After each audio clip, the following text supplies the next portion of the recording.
என்னை தொடர்பு கொண்டு நான் ஒரு அடிமட்டத்திலேருந்து வளர்ந்து வந்திருக்கேனே, அதை வந்து காலி பண்ணுங்கிறதுக்காகவே ஒன்று காலி பண்ணணும், இல்லைனா என் கட்சியில் சேர்ந்துடணும் நீ அப்படின்ற மாதிரி டார்கெட் பண்ணி என்னை வந்து கட்டம் கட்டுறாங்க அப்படின்னு ஒருத்தர் பேசியிருக்கார். பேசினது யார்? ஸ்ரீவைகுண்டம் தாவேக எம்எல்ஏ சரவணன் அவர்கள். சரவணன் எங்கேயோ கெட்ட மாதிரி இருக்கேப்பா அப்படின்ற மாதிரிலாம் நினச்சிங்கன்னா, எதிர்கட்சி தரப்புலேருந்து ஏங்க ஸ்ரீவைகுண்டம் எம்எல்ஏ மேலே பாலியல் குற்றச்சாட்டு இருந்துச்சே, ஒரு பொண்ணை வாய் திறந்து பேசிச்சே, அவர் மேலே என்ன நடவடிக்கை எடுத்தீங்க அப்படின்னு கேள்வி கேட்டுட்ருக்காங்களே, அந்த சரவணன் தான் இந்த சரவணன். அந்த குற்றச்சாட்டுக்கு சம்பந்தப்பட்ட சரவணனே இவர் தான். அந்த சரவணன் அவர்கள் இப்போ வெளில வந்து பேசியிருக்கார். என்ன பேசியிருக்கார் அப்படின்னா, என்னைய வந்து தூக்க பார்க்குறாங்க அப்படின்ற மாதிரி. எப்படி தூக்க பார்க்குறாங்கன்னா, திமுகவுக்கு வந்து சேர சொல்லி உங்கள்கிட்ட அமௌண்ட்டு பேசியிருக்காங்களாம். ஆடியோ ஒன்று ரிலீஸ் பண்ணியிருக்காரு. அதில் ஒருத்தர் பேசியிருக்காரு. அவர் ஏதோ ஒரு தேட்டர் ஓனரை அவர்கிட்ட பேசியிருக்காரு, பேரம் பேசுகிற மாதிரி பேசியிருக்காரு.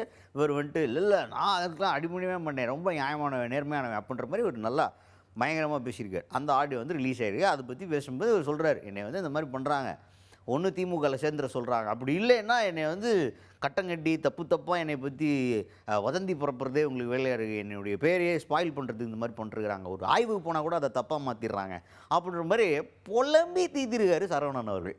என்னோட முயற்சி நான் இங்கே வந்து நான் அரசியலில் ஒரு வளர்ச்சி அடைஞ்சிடக்கூடாது என்ற ஒரு கண்ணோட்டத்தில் இங்கே இருக்க திமுகவை சேர்ந்த ஏடிஎம்கே சேர்ந்த இதுக்கு முன்னாள் அமைச்சர்கள்லாம் எல்லாம் சேர்ந்துக்கிட்டு என்னை வந்து ஒன்று டிமாண்டுக்குள்ளே வா, ஒன்று எங்கிட்ட பணம் வாங்கிட்டு எங்கள் கட்சிக்குள்ளே வா, இல்லைனா உன்னை வந்து டார்கெட் பண்ணி தேவையில்லாமல் நாங்களே எல்லாம் அதாவது மொத்தமாக சேர்ந்து அழிப்போம். ஏன்னா அதான் நடந்துகிட்ருக்கு. நீங்கள் இப்போ என்னை வந்து சோசியல் மீடியா நீங்கள் பார்த்தா தெரியும், முழுக்க குறிப்பிட்ட நபருக்கு மட்டும் திரும்ப என்னை பற்றி தவறான விஷயங்களை சொல்கிறாங்க. எதை சந்தை எந்த ஒரு ஆய்வு நான் செஞ்சாலும் அந்த ஆய்வை எதிர்மறையான விமர்சனங்களோ தப்பானதை கொண்டு போயிட்டுருக்காங்க. நான் எதுக்கும் அஞ்ச போகிறதில்ல. ஏன்னா எனக்கு தளபதி விஜய் அவர் சொன்னது தான், மக்களுக்கு சேவை செய்ய சொல்லியிருக்காங்க, நான் தொடர்ந்து முன்னு போக போகிறேன். என்னோட நோக்கமே ஒன்று தான், நல்லது செய்கிறது. அதனால தான் இங்கே தமிழை வச்சுக்கிறது நான் பயணித்து இன்றைக்கி இந்த நல்லதை செஞ்சிட்ருக்கேன். இதில் வேறு 1,05,000 சம்பளம் வேறு எனக்கு தராங்க. நான் தொடர்ந்து என் மக்களுக்காக என்றைக்கும் உறுதுணையாக இருப்பேன்.